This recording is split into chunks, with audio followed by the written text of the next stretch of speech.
"Sir, my mom won't wake up." The girl's voice trembled, barely louder than the hum of passing cars, but something in it cut through the noise like a crack in glass. 3 people walked by. One slowed down, glanced, then kept moving. Another lifted a phone, recording from a distance. No one stopped. Not until he did.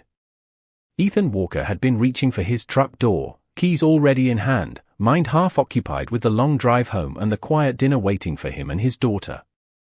Then he heard it again, softer this time, breaking. "Please," he turned. The world didn't stop, but it felt like it held its breath.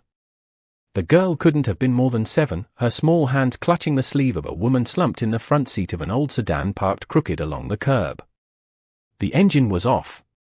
The windows were slightly fogged. The air felt still. Ethan took a step closer. "Hey, what's going on?" he asked, voice steady, calm, the kind of calm that didn't come from comfort but from something older, something practiced. The girl looked up at him with wide, searching eyes. "She won't wake up." "I tried." I shook her voice cracked on the last word. Ethan nodded once, slow, grounding himself before he reached for the car door. Locked. He knocked gently on the glass. No response. Inside, the woman sat motionless, her head tilted slightly to the side, strands of dark hair falling across her face. "It's okay," Ethan said softly, though he wasn't sure who he was reassuring. He tried the handle again, firmer this time, then stepped back, scanning quickly. No one else was moving. No one else was coming. The fluorescent glow from a nearby convenience store flickered against the windshield, casting pale reflections across the woman's features. Ethan leaned in, closer now, eyes narrowing as he tried to see her clearly through the glass. And then it happened. He froze. Not from fear. Not from confusion. But from recognition so sudden it felt like the air had been pulled from his lungs.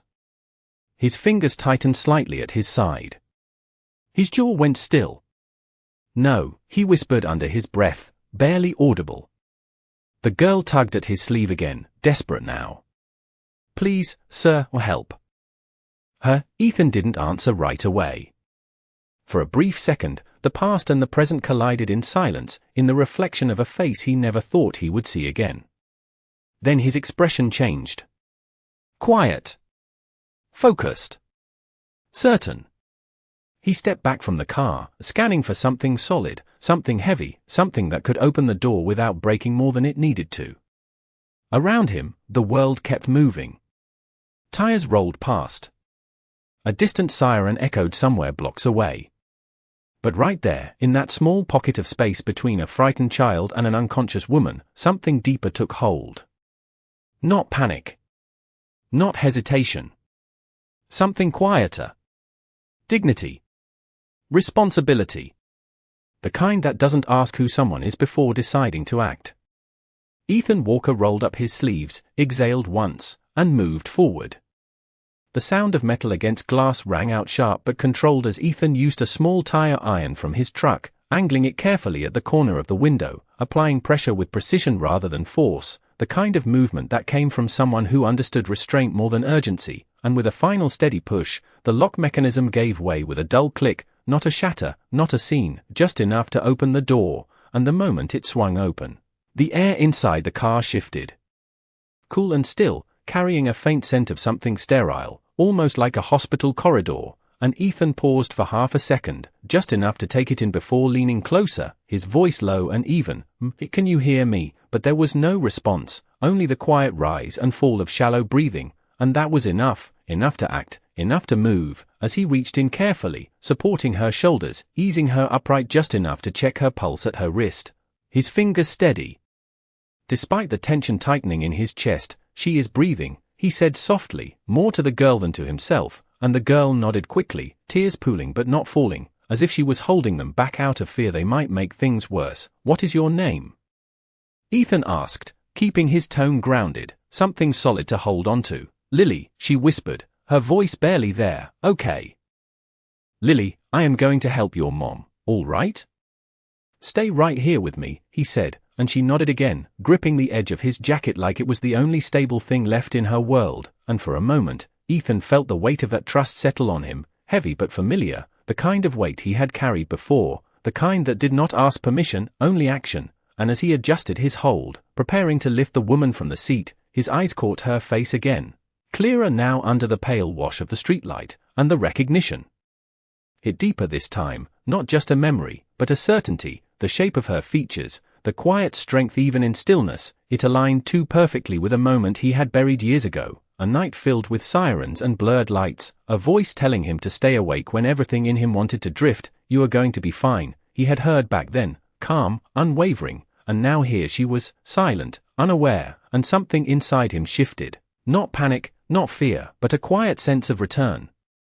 Like a circle closing without warning, we are not done yet, he murmured under his breath, and then he moved, lifting her carefully, mindful of every motion, every angle, as if dignity itself depended on how gently he carried her, because to him, it did, because kindness was not loud, it did not rush, it did not demand attention, it simply showed up when others walked away, and as he stepped back from the car with her in his arms, Lily close beside him, the distant lights of the hospital just a few blocks away, the world around them continued as if nothing had changed, but in that small, quiet space between what was and what would be, something had already begun to shift, unseen, unheard, but undeniable. The hospital entrance doors slid open with a soft mechanical hum as Ethan stepped inside, the shift from cool night air to bright fluorescent light almost jarring, and for a brief moment, everything felt too clean, too controlled compared to the quiet urgency he carried in his arms. I need help, he said, not loudly, not demanding, but with a firmness that did not leave room for delay, and a nurse behind the front desk looked up. Startled for half a second before instinct took over. What happened? She asked, already stepping around the counter, her eyes scanning the situation. She was unresponsive in the car, breathing but not waking. Ethan replied, his voice steady, precise, offering only what mattered, while Lily stayed close at his side, her small hand still gripping the edge of his jacket, as if letting go might cause everything to fall apart, and within seconds, a wheelchair was brought forward, and Ethan lowered the woman into it with careful control, making sure her head was supported, his movements deliberate, respectful, like he understood that even in unconsciousness, dignity still mattered. Do you know her name? The nurse asked quickly as she began guiding the chair toward the back, and Ethan hesitated, just for a fraction of a second, the name sitting at the edge of his memory, heavy, significant, but he did not say it, not yet. Claire. Lily answered instead, her voice small but certain, Claire Bennett, and the name seemed to echo in Ethan's mind longer than it should have, as if it carried more than just identity, as if it carried history, and the hallway lights reflected softly off the polished floor as they moved, the sound of wheels rolling blending with distant monitor beeps and quiet conversations behind closed doors, and a doctor appeared,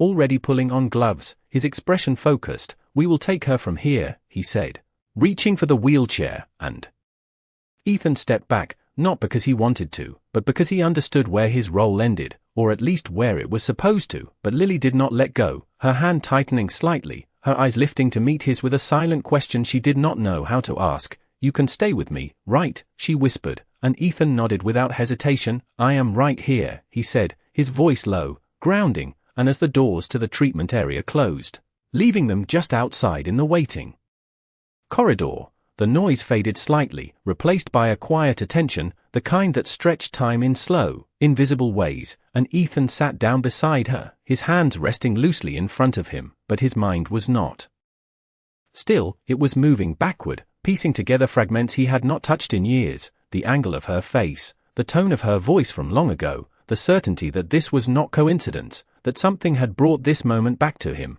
And across the room, a television played softly, muted captions flickering across the screen, while a vending machine hummed in the corner. The ordinary details of a place where extraordinary moments happened every day, unnoticed by most, and Lily leaned slightly against his arm, her breathing uneven but calming, and Ethan looked down at her, then toward the closed doors again, his expression unreadable, but inside, something had already shifted, something quiet but unshakable, because this was no longer just about helping a stranger, and deep down, he knew it had never really been.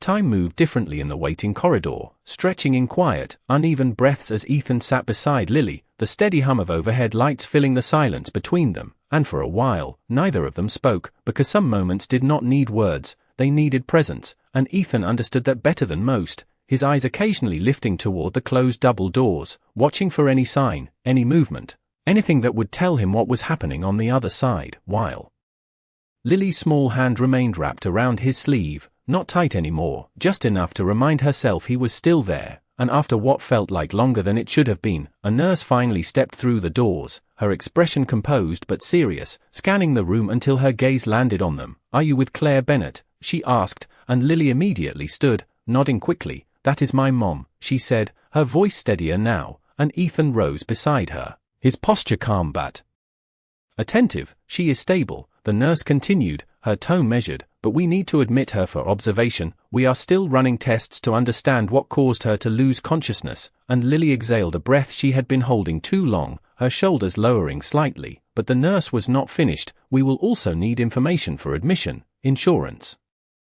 emergency contact," she added, glancing between them, and that was where the moment shifted, subtle but undeniable, because Lily looked up at Ethan again, uncertainty returning to her eyes, and Ethan paused. Just briefly, the weight of reality settling in. He was not family, not on paper, not in any way the system recognized, but he stepped forward anyway, his voice even, respectful. "She did not have anyone else with her. I brought her in," he said, and the nurse nodded, acknowledging but not fully reassured. "We will need someone authorized, otherwise there may be delays," she explained, not unkind, just procedural, and Ethan reached into his wallet slowly, pulling out a worn debit card, the edges slightly faded from years of use, and placed it gently on the counter beside them. "Use this for now," he said simply, and the nurse hesitated, surprised for a moment. "Sir, this could be a significant cost," she cautioned, and Ethan met her gaze without flinching. "She needs care," he replied, not louder, not defensive,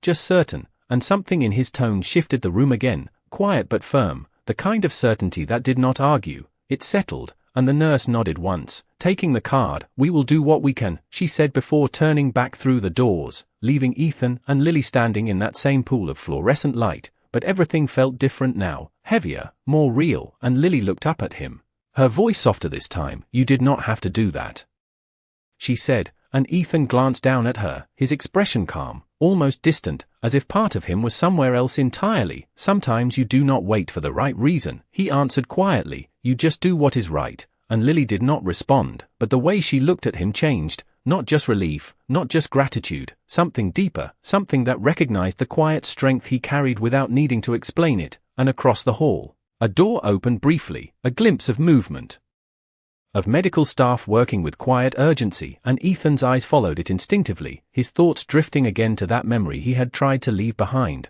the voice, the calm, the presence that had once steadied him when everything felt like it was slipping away, and now here he was, on the other side of that moment, standing in the same quiet tension, offering the same kind of steady ground to someone who did not even know it yet. And as he exhaled slowly, one truth settled deeper than the rest: this was not chance, and whatever came next, he was already part of it. The minutes stretched into something heavier as the waiting area slowly thinned, the quiet hum of the hospital settling deeper into the walls while Ethan remained seated beside Lily, his elbows resting lightly on his knees, his hands loosely clasped as if holding together thoughts he had not yet allowed to surface, and across from them, a wall clock ticked with steady precision, each second marking time in a place where outcomes were never guaranteed, and Lily leaned slightly against him now. Her earlier tension softened into a fragile calm, her eyes half focused on the floor as if trying to make sense of everything at once, and after a while, she spoke again, her voice small but clearer than before. "Are you going to stay until she wakes up?" And Ethan did not answer immediately, not because he did not know, but because the question carried more weight than it seemed. It was not just about time, it was about presence, about whether someone would still be there when things were uncertain, and he finally nodded, slow and certain. "Yes," he said, his tone steady, "I am not going anywhere," and Lily seemed to relax into that answer, her shoulders easing just enough to show she believed him, and in that moment, Ethan realized something simple but undeniable. He was no longer just passing through this situation, he had stepped into it fully, without hesitation, without condition, and somewhere deep inside, he knew he would see it through, whatever it required. And as the corridor lights dimmed slightly to adjust for the late hour, a doctor approached from down the hall, his pace measured, his expression focused but not severe,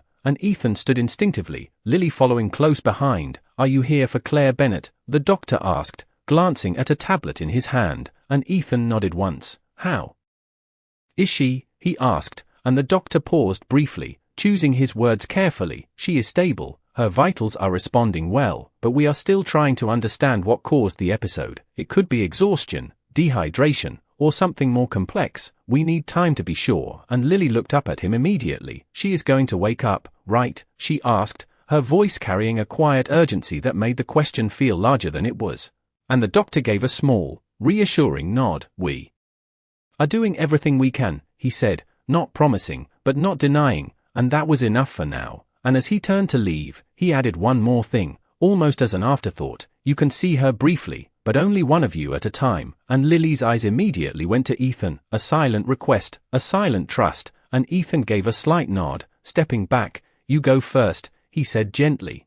And Lily hesitated for a second before moving toward the door, her small steps careful but determined, and as she disappeared inside, Ethan remained where he was, his gaze fixed on the closed door, the same stillness settling over him again, but this time it carried something deeper, something unresolved, because the closer he stood to this moment, the clearer the past became, and he could not ignore it anymore. Not the memory of that night, not the voice that had once kept him grounded when everything felt lost, not the quiet strength of the woman lying just beyond that door. And he exhaled slowly, his eyes lowering for a brief moment before lifting again, steady, composed, but no longer untouched, because whatever connection existed between them, it was no longer distant, it was here, present, waiting, and Ethan Walker knew that when that door opened again, everything might change.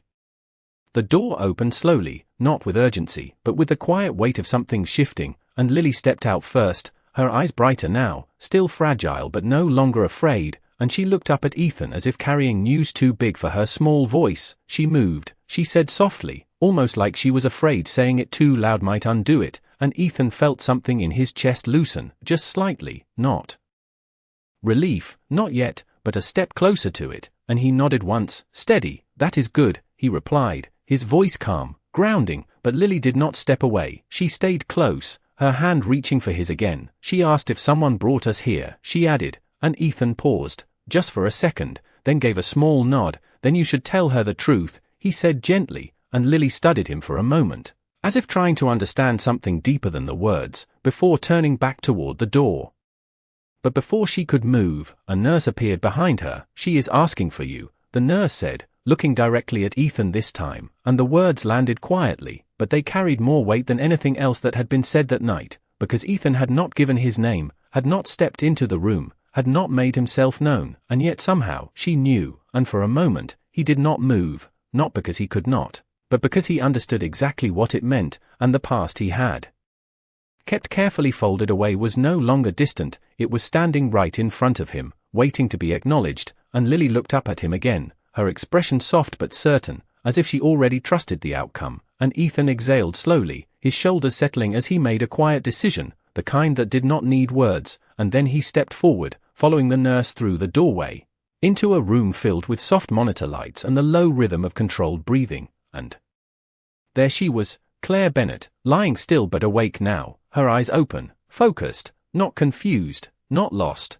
just quiet, and when her gaze met his, there was no hesitation, no searching, only recognition, immediate and unmistakable, and for a moment, neither of them spoke, because some truths did not need to be introduced, they simply returned, and Ethan stopped a few feet from the bed, his posture calm, his expression unreadable to anyone else, but inside, something had already settled, something that had been waiting for this exact moment, and Claire's lips moved slightly, her voice soft but clear. "I knew it was you," she said, and the room seemed to grow still around those words, not dramatic, not loud, just quiet in a way that made everything else fade, and Ethan gave the smallest nod, almost imperceptible, but enough. "It has been a long time," he replied, his tone even, carrying no weight of resentment, no demand for explanation, just truth. And Claire watched him for a moment longer, her eyes holding something deeper than gratitude, something closer to understanding, and she glanced briefly toward the door where Lily stood.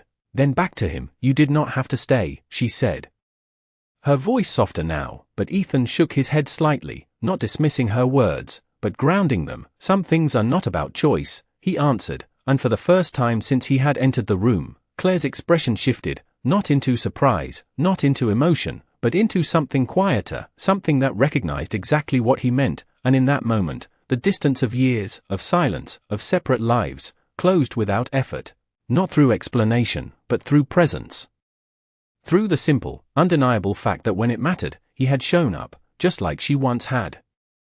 The room held a quiet that felt earned, not empty, as Ethan stood near the foot of the bed and Claire watched him with a steadiness that matched his own, and for a moment, neither of them rushed to fill the space with explanations, because the truth between them had already settled without needing to be spoken, and Lily stepped closer to the bed, her small hand gently finding her mother's. "You scared me," she whispered, her voice soft but honest, and Claire's fingers tightened just slightly.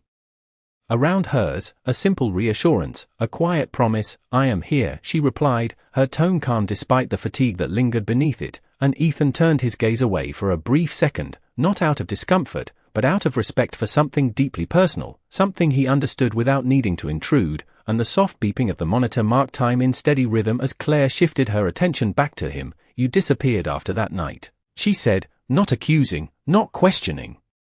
Just stating what had been left unsaid for years, and Ethan's expression did not change, but his eyes carried a quiet acknowledgement. "So did you," he answered, his voice even, not defensive, just truthful, and Claire allowed the faintest hint of a smile, not from humor, but from recognition, because she understood exactly what he meant, that sometimes survival did not leave room for connection, that sometimes people carried forward without looking back, and yet here they were, brought into the same moment again without warning, without preparation, and the weight of that coincidence lingered between them, quiet but undeniable, and after a brief pause, Claire's gaze softened slightly. "You paid for my admission," she said, her tone lowering, almost thoughtful, and Ethan shook his head once, a small, dismissive motion. "It is handled," he replied, not wanting to place value on something that, to him, was simply necessary, but Claire did not look convinced, not because she doubted him, but because she understood what it meant to give without expectation, and she studied him for a moment longer before speaking again. "You always did that," she said, her voice quieter now, carrying a memory he had not voiced himself, and Ethan did not respond right away, because there was nothing to defend, nothing to explain, it was simply who he was, and Lily looked between them, her eyes moving from one to the other, sensing the connection even if she did not fully understand it, and in that moment, the room felt smaller, not in space, but in distance, as if the years between them had folded into something closer, something present, and Claire shifted slightly against the pillow, her strength not fully returned but her awareness clear. "You stayed," she added, almost to herself, and Ethan finally met her gaze again, his expression calm, grounded. "So did you," he said, and this time, the words carried more than memory, they carried recognition, because the night he had nearly lost everything, it had been her voice that steadied him, her presence that refused to let him disappear into silence, and now, without planning, without intention, the roles had quietly reversed, not as repayment, not as obligation, but as something deeper, something that did not need to be named, and as the soft glow of the monitor reflected across the room, one thing became clear to both of them without being spoken: some connections did not fade, they waited, quietly, patiently, until the moment they were needed again. The night settled deeper outside the hospital windows, the faint glow of streetlights stretching across the polished floors as the room grew quieter, not empty, but calm in a way that only came after something uncertain had passed, and Claire rested more steadily now, her breathing even, her eyes no longer searching but observing, taking in the space, the moment, and the man who had stayed without being asked twice. And Lily had fallen asleep in the chair beside the bed, her small frame curled slightly, one hand still resting near her mother's arm as if even in sleep she refused to let go, and Ethan stood near the window for a moment, his silhouette still against the soft reflection of the glass, not distant, not withdrawn, just giving space where it was needed, and Claire watched him quietly before speaking, her voice low but clear. "You still keep your distance when it matters most," she said, not as a complaint, but as an observation shaped by memory, and Ethan glanced back at her, his expression unchanged but his presence shifting slightly as he stepped closer again. "Some things are not mine to step into," he replied, his tone steady, and Claire held his gaze for a moment longer, as if measuring the truth in that, before giving a small nod, because she understood restraint, she understood what it meant to choose silence over intrusion, and after a brief pause, She reached slightly toward the bedside table where a small personal bag had been placed earlier, her movements careful but intentional, and she pulled out a simple leather card holder, worn but well kept, and extended it toward him. "You should have this," she said, and Ethan did not take it immediately, his eyes dropping briefly to the item before returning to her. "What is it?" he asked, and Claire's expression softened, not into emotion, but into clarity. "Information you were not meant to need again," she answered, and when he finally took it, opening it slowly, the contents were simple but unmistakable: a name, a title, a network of connections that reached far beyond what the quiet room suggested, and Ethan's gaze lingered for just a second longer than usual before closing it again, his posture unchanged, his reaction minimal, not because it did not matter, but because it did not define what had already happened, and Claire studied him carefully, as if waiting for a shift that never came. And that was when she understood something deeper, something she had not fully grasped. Years ago, that his kindness was not influenced by status, not shaped by what someone could offer in return. It simply existed, unchanged, and she let out a slow breath, her voice softer now. "This hospital, it is part of what I built," she said, not as a reveal, not as a declaration, but as context, and Ethan nodded once, not surprised, not impressed, just acknowledging. "That explains why they listened," he replied quietly, and Claire gave the faintest hint of a smile, but it did not linger. Because her gaze shifted toward Lily, then back to him. "You did not know any of that when you helped us," she said, and Ethan met her eyes again, steady, grounded. "I did not need to," he answered, and the room fell into a silence that was not empty, but full of understanding, of something that could not be measured by circumstance or explained by coincidence. And as the soft monitor lights continued their steady rhythm, one truth settled between them without question, without doubt. That what had brought them back into the same moment was not chance, it was something quieter, something stronger, something that did not ask to be seen, only to be lived. Morning arrived quietly, not with urgency but with a soft wash of pale sunlight stretching across the hospital floor, replacing the sterile glow of the night with something warmer, something that felt like a second chance, and Ethan stood near the doorway now, not inside the moment anymore but not fully outside of it either, his posture relaxed yet grounded, as if he understood that some stories were not meant to be held onto, only completed. And Claire was sitting up slightly in the bed. Stronger now, her presence no longer fragile but composed, while Lily stirred awake beside her, blinking slowly before her eyes found Ethan, and the moment she saw him, she smiled, not wide, not dramatic, just real, the kind of smile that came from knowing someone had stayed when it mattered. And she slipped out of the chair, walking toward him with small but certain steps. "You did not leave," she said softly, and Ethan shook his head once, a faint, almost unnoticeable smile touching his expression. "I said I would stay," he replied, and Lily nodded, as if that answer alone explained everything, before turning back toward her mother, who was watching the exchange in silence, her eyes thoughtful, not surprised, because she had already understood something the moment she woke up. And after a brief pause, a doctor entered the room, followed by two administrators, their posture formal, their tone respectful in a way that felt different from the night before, and one of them glanced briefly at Claire before addressing Ethan directly. "Sir, we have reviewed the situation from last night," he said carefully. "Everything has been taken care of. There will be no charges processed for the admission," and Ethan did not react immediately, not because he was unaware, but because he had never expected anything in return, and he gave a small nod. "That was not necessary," he replied, his voice calm, but the administrator continued. "It was not optional," he said, and there was a subtle shift in the room as the meaning behind those words settled, not loud, not announced, just understood, and the administrators stepped back slightly, their presence no longer central, because the moment had already moved past them, and Claire looked at Ethan again, her expression steady, carrying both gratitude and something deeper, something closer to respect. "You always walk away before anything can follow you," she said, her tone quiet but certain, and Ethan met her gaze for a brief second before answering. "Some things are not meant to follow," and there was no tension in his words, no resistance, just truth, and Claire nodded slowly, accepting it without trying to change it, because she understood now that what made him who he was could not be negotiated, it could only be witnessed. And Lily stepped closer again, reaching for his hand one last time, her small fingers wrapping around his with a gentle certainty. "Mom says good people show up when you need them," she said, her voice soft but unwavering, "and sometimes they show up twice." And for the first time, Ethan's expression shifted just slightly, not into surprise.